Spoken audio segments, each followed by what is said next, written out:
अस्सलाम वालेकुम स्टूडेंट्स। आज का हमारा topic capital and revenue transactions में डिफरेंशिएशन है। So let's start.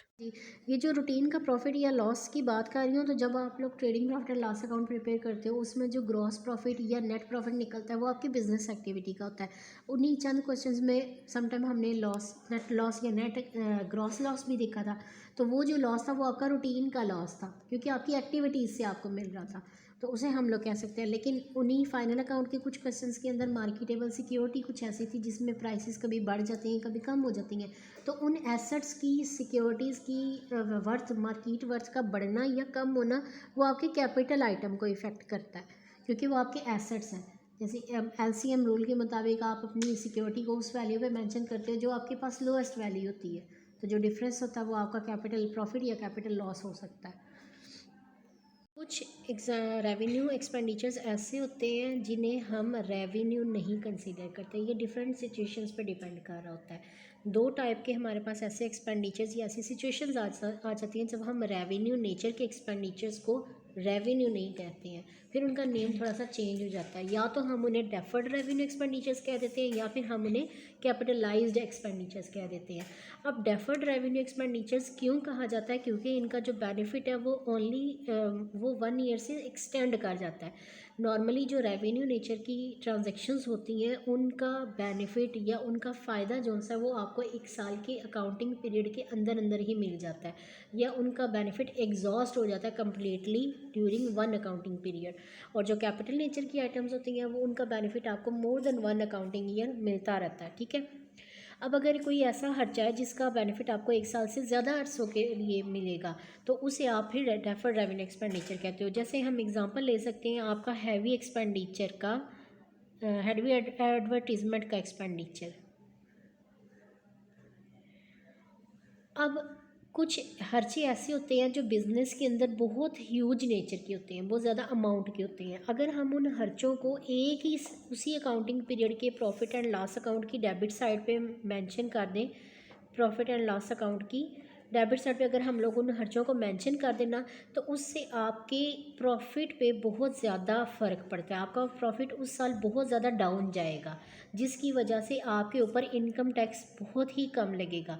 तो इनकम टैक्स अथॉरिटीज़ जो सी हैं वो ये चेक करती हैं कि इस एक स्पेसिफिक टाइम पीरियड में इस कंपनी का या इस ऑर्गेनाइजेशन का प्रॉफिट इतना डाउन क्यों आया है, क्यों इस बिज़नेस में इतना डेफिसिट आ रहा है। वो फिर जब देखते हैं कि भाई इन्होंने अपना एक ऐसा एक्सपेंडिचर जो कि यहाँ पर नेसेसरी नहीं था लिखना, इन्होंने लमसम अमाउंट वही मेंशन कर दी है, और उनमें होते हैं ज़्यादातर बड़े बड़े खर्चे जो ज़्यादा रकमों के होते हैं।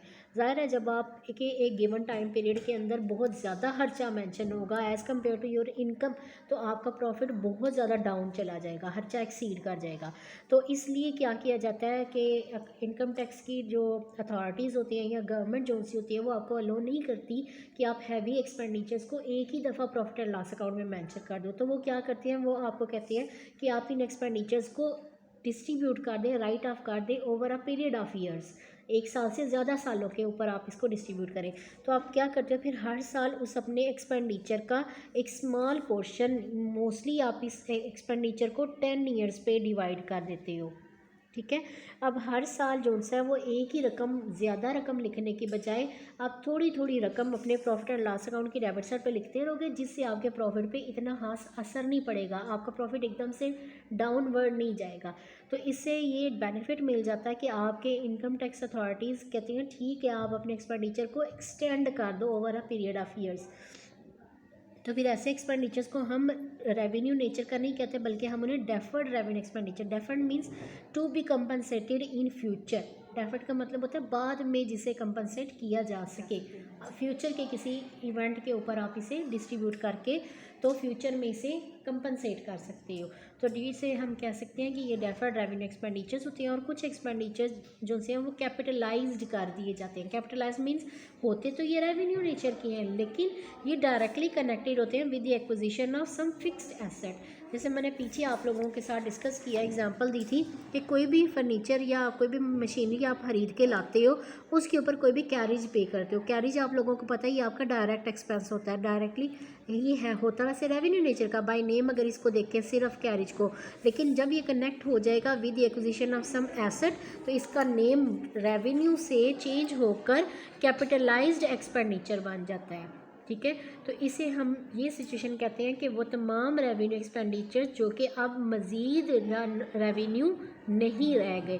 तो ये दो ही कंडीशंस थी, या तो वो डेफर्ड रेवेन्यू एक्सपेंडिचर होंगे या फिर वो कैपिटलाइज एक्सपेंडिचर होंगे। कैपिटलाइज एक्सपेंडिचर में एक और एग्जांपल भी हम दे सकते हैं, जैसे वेजेस आप पे करते हो अपने एम्प्लॉयज़ को, हो वैसे तो ये फैक्ट्री के एम्प्लॉयज़ की वेजेस होती हैं, लेकिन अगर आप वेजेस पे करते हो for installation of machinery, installation of machine, आपके बिजनेस प्रीमिसेस में कोई आप मशीन खरीद कर लाए हो और उसको रनिंग कंडीशन में लेके आने के लिए जितनी भी कॉस्ट उसके ऊपर इनकर होती है आप उस एसेट की कॉस्ट में ऐड अप करते जाते हो। तो अगर किसी मशीनरी की एक्विजिशन के ऊपर आप वेजेस पे कर रहे हो किसी भी वर्कर को, तो वो वेजेस जो सी हैं वो आपकी कैपिटलाइज्ड होंगी। ठीक है, यहाँ पर अब हम इन वेजेस को रेवेन्यू नेचर का नहीं कह सकते बल्कि capitalized expenditure, because these wages are directly connected with the acquisition of machinery. Clear है? पॉइंट ऑफ व्यू से जो न्यूमेरिकल क्वेश्चन आपके पास आता है उसमें आपको इसी तरीके से कुछ स्टेटमेंट्स दी जाती हैं और इन स्टेटमेंट्स के बारे में आपसे पूछा जाता है कि आप इनके रीजंस के साथ बताएं कि whether the following items are of capital और रेवेन्यू नेचर। और अगर तो एक्सपेंडिचर होंगे सारे तो वो खुद से बता देंगे कि आपने ये सजेस्ट करना है कि क्या ये रेवेन्यू एक्सपेंडिचर्स हैं या फिर कैपिटल एक्सपेंडिचर्स हैं। तो इसको सॉल्व करने का तरीका बिल्कुल आप लोगों ने इसी तरीके से सॉल्व करना है कि सबसे पहले आपने सीरियल नंबर या ट्रांजैक्शन नंबर लिखना है, उसके बाद nature of expenditure. First number पे जो भी हमें दिया हुआ था स्टेटमेंट के अंदर ये कैपिटल नेचर का है या फिर रेवेन्यू नेचर का, जैसे preliminary expenses paid in the formation of a company, ये उन्होंने बताया हुआ। तो प्रीलिमिनरी एक्सपेंसेस जो से हैं ये आपके डेफर्ड रेवेन्यू एक्सपेंडिचर्स होते हैं क्योंकि ये आपने एट द सेम टाइम अपने प्रोमोटर्स को पे ऑफ नहीं करने होते बल्कि फ्यूचर में आपने इन्हें पे ऑफ करने होते हैं। और प्रीलिमिनरी एक्सपेंसेस जो से होते हैं ये बिगिनिंग एक्सपेंसेस होते हैं कंपनी की फॉर्मेशन के। यहाँ पर आपने उसके साथ रीज़न भी लिखनी है, जो सारी रीज़न लॉजिकल रीजनिंग होगी कि डेफर्ड रेवेन्यू एक्सपेंडिचर क्यों है ये, वो आपने यहाँ पर एक्सप्लेनेशन देनी होती है। या फिर सम टाइम आपके जैसे ये रेवेन्यू या कैपिटल एक्सपेंडिचर या रिसीट्स और पेमेंट्स की मैंने पहले बताया था उससे रेलिवेंट भी ये इलिस्ट्रेशन आपके चैप्टर में अवेलेबल है। यहाँ पर उसने सारी की सारी आपको ट्रांजैक्शंस दी हुई है कि ये वाली ट्रांजैक्शन क्या होगी और इसका क्या इफ़ेक्ट होगा। यहाँ पर सोल्यूशन में उसने हर एक के बारे में सीरियल नंबर क्रिएट करके नेचर बताई है कि ये रेवेन्यू एक्सपेंडिचर है या फिर कैपिटल एक्सपेंडिचर है, और उसके बाद उसके रीज़न भी दी हुई है। और वो तमाम पॉइंट ऑफ डिफरेंसेस जो मैंने आप लोगों के साथ यहाँ पर शेयर किए थे आप इनको भी अपनी सपोर्टिव लॉजिक्स के अंदर ऐड कर सकते हो।